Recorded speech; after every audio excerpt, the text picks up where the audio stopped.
friends, my name is Jennifer Ali and I handle my channel by name of BioAli. I am NMMS qualified and I got 55 rank in NMMS exam and I am also got 100 out of 100 in maths in my 10th class. तो आज हम human digestive system के ऊपर discuss करेंगे। तो इसकी length जो है ये 9 मीटर के लगभग होती है और इसको हम एलिमेंट्री कैनाल के नाम से भी जानते हैं। तो we can also set this elementary canal. तो ये एलिमेंट्री कैनाल होता है। तो पहले हम इसका डायग्राम ड्रॉ कर लेते हैं।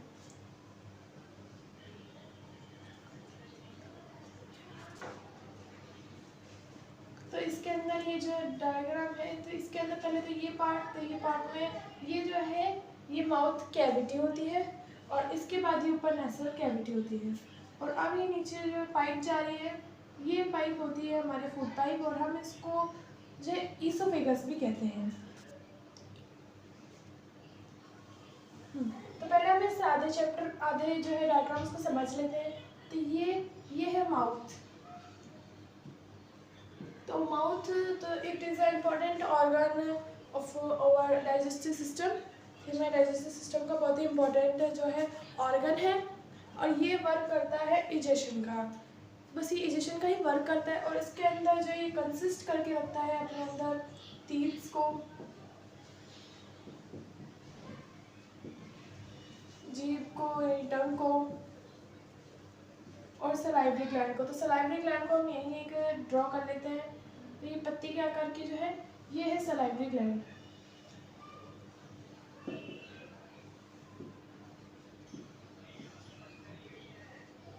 और ये हो गया माउथ और ये है माउथ कैविटी।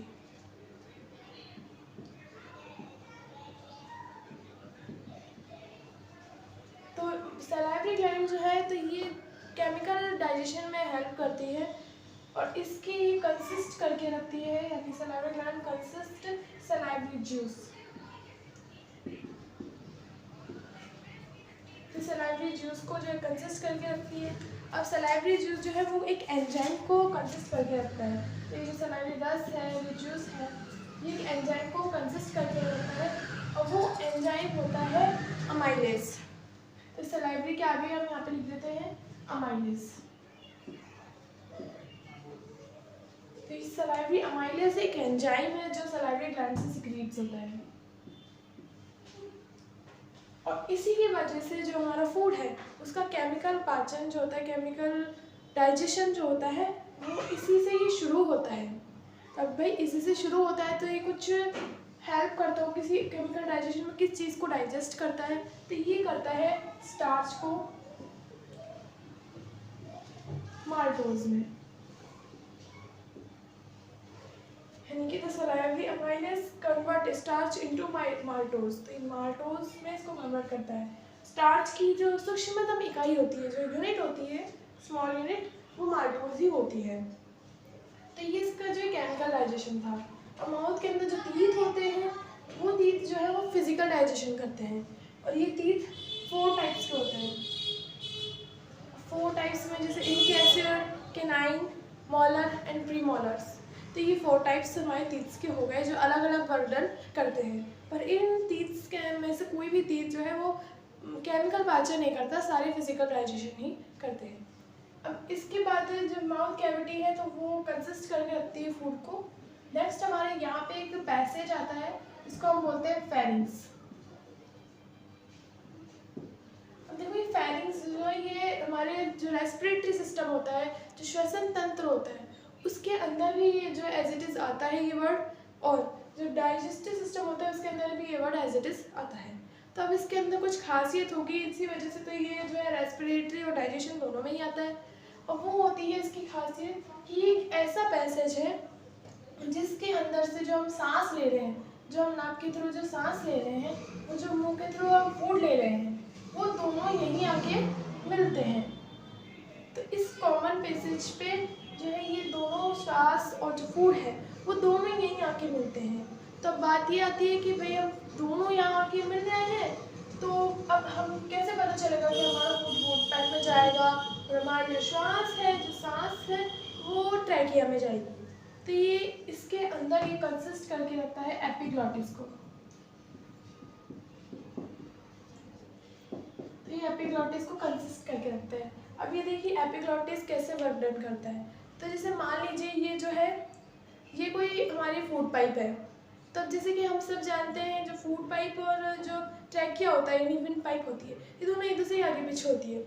आगे कौन सी होती है? तो आगे जिसके ऊपर ऐसे रिंग शेप होती है ना कार्टिलेज की, वो हमारी विंड पाइप होती है। जैसे हम यहाँ पे रब करके देखें तो हमें यहाँ ऐसे रिंग शेप जो है वो दिखेगा। तो ये रिंग शेप जो होती है कार्टिलेज की, वो फूड पाइप को नहीं, वो ट्रैकिया यानी कि विंड पाइप को ही कंसिस्ट करके रखती है, यानी उसी को सिक्योर करती है। तो ऐसे दोनों आगे पीछे होते हैं। तो मान लीजिए ये फूड पाइप है और यहाँ पे ये एपिग्लॉटिस इसी पोजीशन में लाई करता है। तो जैसे ही कोई फूड आ रहा है, जैसे ही फूड है कोई, तो इसका प्रेशर इस पर पड़ेगा और ये झुक जाएगा। तो फूड आते ही इसका प्रेशर पड़ा और ये झुक गया। इसके झुकते ही जो हमारा फूड पाइप है उसमें खाना चला जाता है। तो यानी कि वजन पड़ते ही ये नीचे झुक जाएगा और नीचे झुकते ही फूड पाइप में खाना चला जाएगा। और ये उस टाइम पे जो हमारी विंड पाइप है उसको ढक लेता है, ताकि खाने का कोई भी कण हमारे फेफड़ों के अंदर या हमारे ट्रेकिया के थ्रू हमारे लंग्स के अंदर न चला जाए। बट कभी कभार कुछ ऐसी सिचुएशन आ जाती है जिसमें जो हम सांस ले रहे हैं वो सांस हमारे डाइजेस्टिव सिस्टम में आ जाती है, यानी कि ईसोफेगस में आ जाती है। तो जो चीज़ आनी नहीं चाहिए वो अगर आ गई तो हम उसको भगाएंगे ही। तो हम डकार के थ्रू जो गैस हमारे डाइजेस्टिव सिस्टम में आ गई थी उसको मुंह के अंदर से निकाल देते हैं। फेरिंग्स का ये काम होता है, ये कॉमन पैसेज है और ये एपिग्लॉटिस को कंसिस्ट करके रखता है, जिसके थ्रू जो फूड है वो फूड जो है वो ईसोफेगस में जाए और जो श्वास हम ले रहे हैं, जो ऑक्सीजन हम ले रहे हैं वो ट्रैकिया में जाए। नेक्स्ट ऑर्गन जो है वो है हमारा फूड पाइप। ये इसका फूड पाइप जो है शॉर्ट नेम है, इसको अच्छे से हम याद कर लेते हैं। और इसका जो सेकंड नेम है वो होता है ईसोफेगस।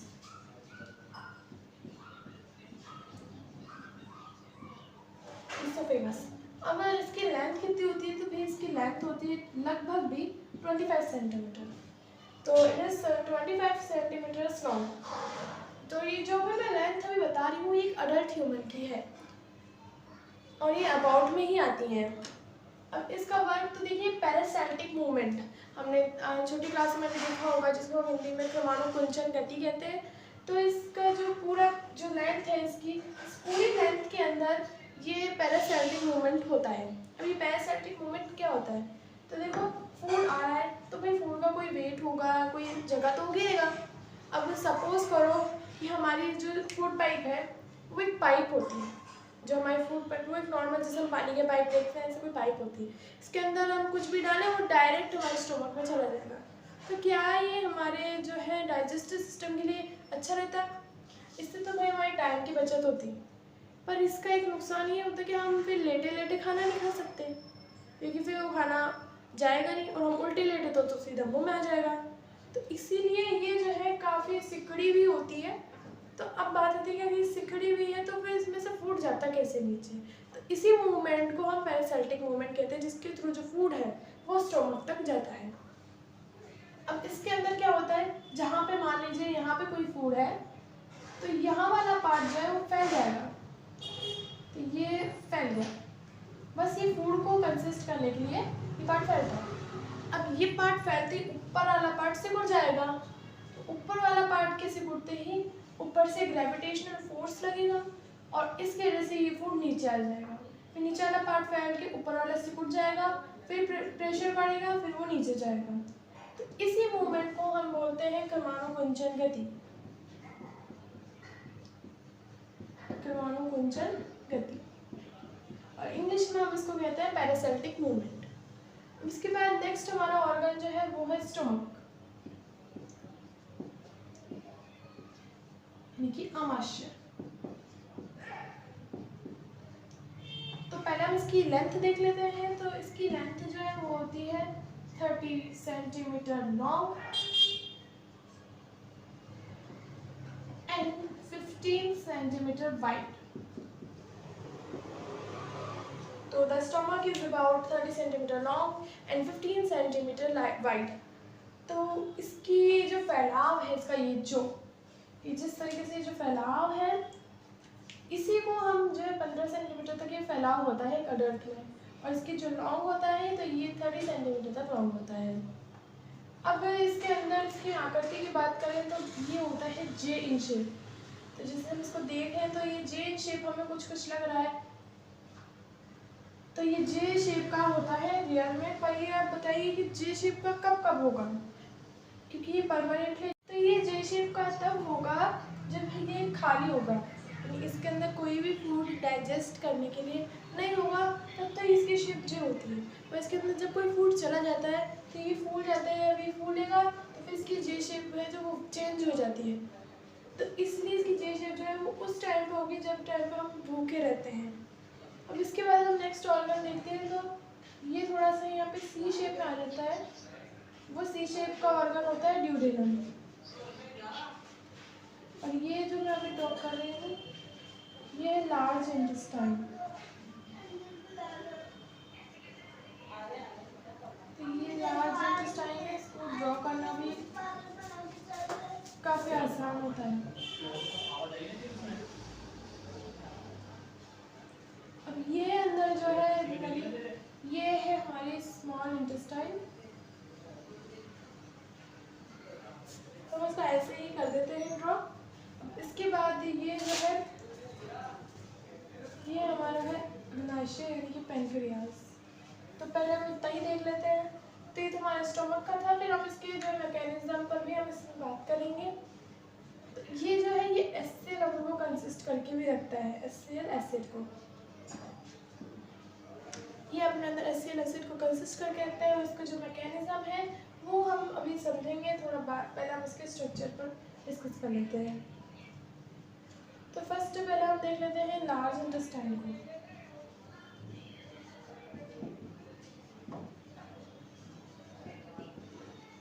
लार्ज इंटेस्टाइन यानी बृहदारंभ। तो इसकी लेंथ की अगर हम बात करें तो इसकी लेंथ होती है 1.5 मीटर।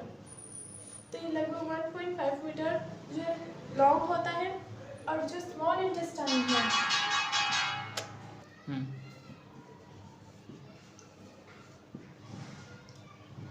ये इंटेस्टाइन, अब इसकी लेंथ होती है तो it is about 6 metre long.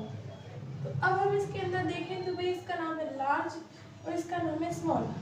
Intestine का मतलब तो हो गया आंतें। तो यहाँ लार्ज और यह स्मॉल, और लेंथ में देखें तो ये भाई स्मॉल तो लार्ज इंटेस्टाइन है और लॉन्ग स्मॉल इंटेस्टाइन है। तो फिर भी हम इसको एक दूसरे के अपोजिट बोलते क्यों हैं? क्योंकि स्मॉल इंटेस्टाइन तो इसको कहना चाहिए क्योंकि इसकी लेंथ तो 1.5 मीटर तक ही है, और इसको लार्ज इंटेस्टाइन कहना चाहिए क्योंकि इसकी लेंथ तो 6 मीटर है। लेकिन हम ऐसा नहीं कहते, हम इसको अपोजिट कहते हैं। क्यों? क्योंकि इसकी जो ये वाइडनेस होती है ये एक दूसरे की डिफरेंट होती है। तो ये ज़्यादा वाइड होता है और ये थोड़ा कम वाइड होता है। तो इनकी जो है इनकी लेंथ नहीं देखते, इनकी ब्रेथ देखते, इनकी चौड़ाई देख के हम बोलते हैं कि ये लार्ज है और ये स्मॉल है। कि डाइजेशन के अंदर इसकी ये मेन रहती है कि कितने चौड़ा है ये, तो इसलिए इसके जो है नाम अपोजिट होते हैं एक दूसरे के। अब ये तो ये पत्ती के आकार का होता है, इसको हम बोलते हैं पैनक्रियास। अभी पैनक्रियास जो है ये पैनक्रियाटिक जूस का जो है स्रावन करता है, और इसका जो पैनक्रियाटिक जूस होता है इसका ये रिलीज करता है।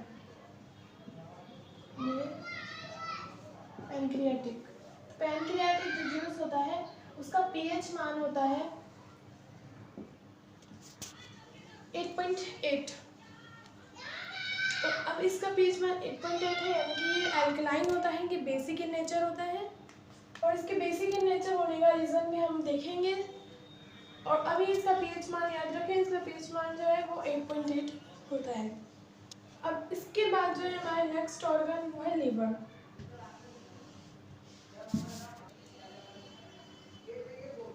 तो ये लीवर है और इसके अंदर ये पित्ताशय, इसको हम बोलते हैं गॉल ब्लैडर। तो ये हो गया लीवर, ये गॉल ब्लैडर।